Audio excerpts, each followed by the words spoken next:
Hi friends, நான் இன்னைக்கு ஒரு இன்ட்ரெஸ்டிங்கான வீடியோ தான் பார்க்க போகிறோம். அதுக்கு முன்னாடி என்னுடைய சேனல் இப்போ தான் ஃபர்ஸ்ட் டைம் பார்க்குறவங்களா இருந்தால் சப்ஸ்கிரைப் பண்ணிட்டு பாருங்க ஃப்ரெண்ட்ஸ். பக்கத்துலேயே ஒரு பெல் ஐக்கான் வரும், அதையும் நீங்கள் டச் பண்ணால் ஆளுன்னு சிம்பிளோட ஒரு பெல் ஐக்கான் வரும், அதையும் நீங்கள் டச் பண்ணிவிடுங்க. அப்போ தான் நான் போடுற வீடியோ எல்லாமே உங்களுக்கு உடனே நோட்டிஃபிகேஷன் கிடைச்சிடும். வீடியோ ஃபுல்லாக ஸ்கிப் பண்ணாமல் பாருங்கள் ஃப்ரெண்ட்ஸ். நிறையா ஹெல்த் பெனிஃபிட்ஸும் டிப்ஸ் அண்ட் ட்ரிக்ஸ் எல்லாமே சொல்லியிருப்பேன். வாங்க இப்போ வீடியோக்குள்ளே போகலாம். ஹாய் ஃப்ரெண்ட்ஸ், இன்றைக்கி ஒரு இன்ட்ரெஸ்டிங்கான வீடியோ தான் பார்க்க போகிறோம். உருளைக்கிழங்கு, கேரட்டு, பச்சை பட்டாணி, ஃப்ரெஷ் பச்சை பட்டாணி இதை வச்சு ஒரு பொரியல் எப்படி செய்கிறதுன்னு சொல்லி எங்கள் வீட்டில் நான் எப்படி செய்வேங்கிறத உங்களுக்கு நான் செஞ்சு காமிக்கிறேன். உருளைக்கிழங்கை இந்த மாதிரி குட்டி குட்டியாக க்யூப்ஸாக கட் பண்ணிட்டேன், தோல் எடுத்துட்டு. இதையும் நல்லா குட்டியாக இந்த உருளைக்கிழங்கு சைஸ்க்கே கட் பண்ணியாச்சு. இப்போ முதல்ல இந்த காயை வேக வச்சுக்கலாம்.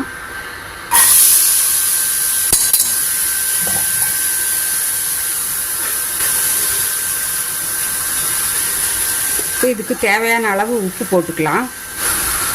அதில் கொஞ்சம் மஞ்சத்தூள், இந்த வெஜிடபிள்ஸ்க்கு தேவையான அளவு உப்பு, அரை டம்ளர் அளவுக்கு மட்டும் ஊற்றுறேன்.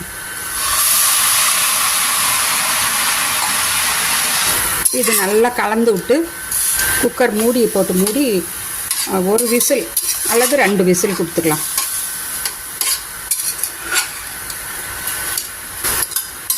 ஒரு விசில்லே நல்லா வெந்துடும்.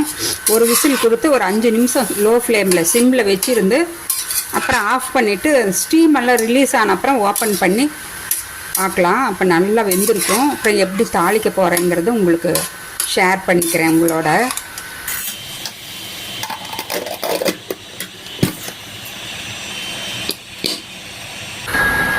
இப்போ இந்த ஸ்டீம் எல்லாமே நல்லா ரிலீஸ் ஆகிடுச்சு. ஓப்பன் பண்ணி பார்த்துடலாம்.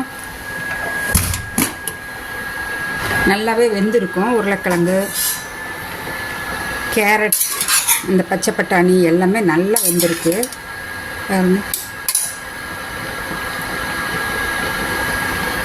இப்போ இதை மாற்றி வச்சுட்டு ஒரு கடாய் வச்சுக்கலாம். எண்ணெய் ஊற்றிக்கலாம்.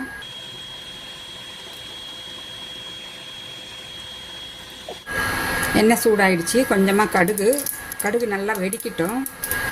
கடுகு நல்லா பொரிஞ்சு வெடிக்க ஆரம்பித்தாதாங்க டேஸ்ட்டாக இருக்கும். இப்போ பாருங்கள் நல்லா பொரியுது. இப்போ சீரகம் ஒரு 1/4 டீஸ்பூன், பெரிய வெங்காயம்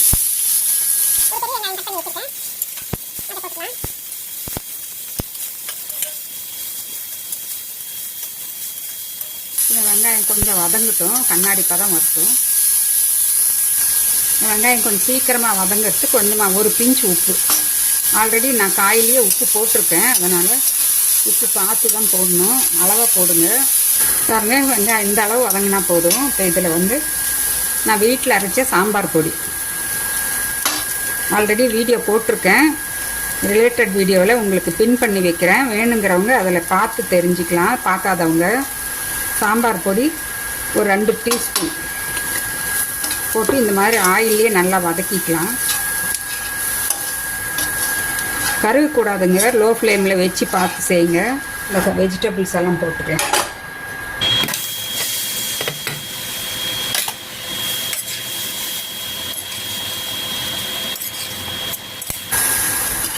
ரொம்ப சூப்பராக இருக்கும். இந்த மாதிரி செஞ்சு சாப்பிட்டு பாருங்கள். இது நீங்கள் சப்பாத்தியில் ரோல் பண்ணுறப்ப கூட இதை வச்சு நீங்கள் ரோல் பண்ணி கொடுக்கலாம். ப்ரெட்டில் நீங்கள் நடுவில் வச்சு சாண்ட்விச் மாதிரியும் இதை சாப்பிட்டுக்கலாம். நம்ம சௌகரியம்தான், எப்படி வேணால் இதை செஞ்சு யூஸ் பண்ணிக்கலாம். உருளைக்கிழங்கு இந்த மாதிரி டீப் ஃப்ரை எல்லாம் பண்ணாமல் வேக வச்சு நீங்கள் சாப்பிட்றது அவ்வளோ நல்லதுங்க உடம்புக்கு. நீங்கள் டீப் ஃப்ரை பண்ணால் அது உடம்புக்கு நேர் விளைவுகள், எதிர்மறையான விளைவுகளை தான் கொடுக்கும். இந்த மாதிரி நீங்கள் சும்மா வேக வச்சு மட்டும் சாப்பிட்டு பாருங்கள். அவ்வளோ நல்ல ஒரு பெனிஃபிட்ஸ் இருக்குது. உருளைக்கிழங்குல நிறைய பெனிஃபிட்ஸ் இருக்குது, ஹெல்த் பெனிஃபிட்ஸு. கொஞ்சம் நேரம் மூடி வச்சிடலாம், லோ ஃப்ளேமில் வச்சு மூடி வச்சிடலாம். இதில் வேறு எந்த கரம் மசாலாலாம் வேண்டியதே இல்லை. வெறும் நம்ம சாம்பார் பொடியை மட்டும் போட்டாலே போதும். அதுலேயே எல்லாமே நான் போட்டு தான் செஞ்சுருக்கேன். ரொம்ப சூப்பராக இருக்கும். சாம்பார் சாதம், தயிர் சாதம், நான் சொன்ன மாதிரி சப்பாத்தி ரோலு, ப்ரெட் சாண்ட்விட்சு எல்லாத்துக்குமே ரொம்ப எம்மியாக இருக்கும். ரொம்ப ஹெல்த்தியானதும் கூட. சும்மா ஒரு 2 நிமிஷம் மட்டும் மூடி வைக்கலாம் லோ ஃப்ளேமில் வச்சு.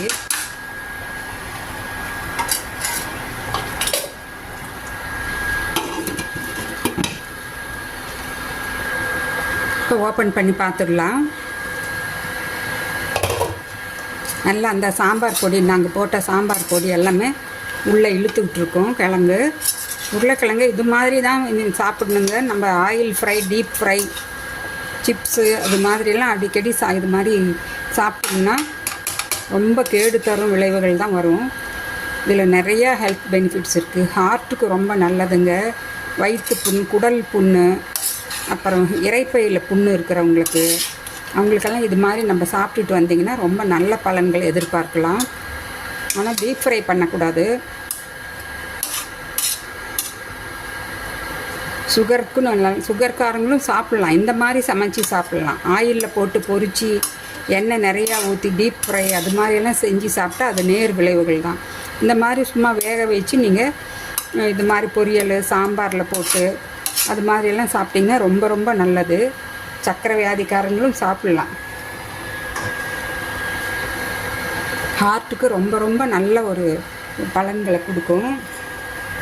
இதில் கொஞ்சம் கொத்தமல்லி தலையை தூவி நான் ஸ்டவ் ஆஃப் பண்ணிடுறேன். லஞ்ச் பாக்ஸில் நீங்கள் இது மாதிரி சப்பாத்தியில் வச்சு ரோல் பண்ணி கொடுங்க. சப்பாத்தி காலி ஆகிடும், லஞ்ச் பாக்ஸு காலியாக வரும். இதுக்கு நல்ல ஒரு சத்தான ஃபுட்டு கொடுத்தோம் குழந்தைங்களுக்கு அப்படிங்கிற எங்களுக்கு ஒரு திருப்தியும் கிடைக்கும். அவ்வளோதான். இப்போ நான் ஸ்டவ் ஆஃப் பண்ணிடுறேன். ஃபேஸ்க்கு ரொம்ப நல்லது. இந்த உருளைக்கிழங்கு சாறு எடுத்து ஃபேஸில் கொஞ்சம் பேக் மாதிரி போடுவாங்க. ஃபேஸ் நல்லா அப்படி ஷைனிங்காக இருக்கும்.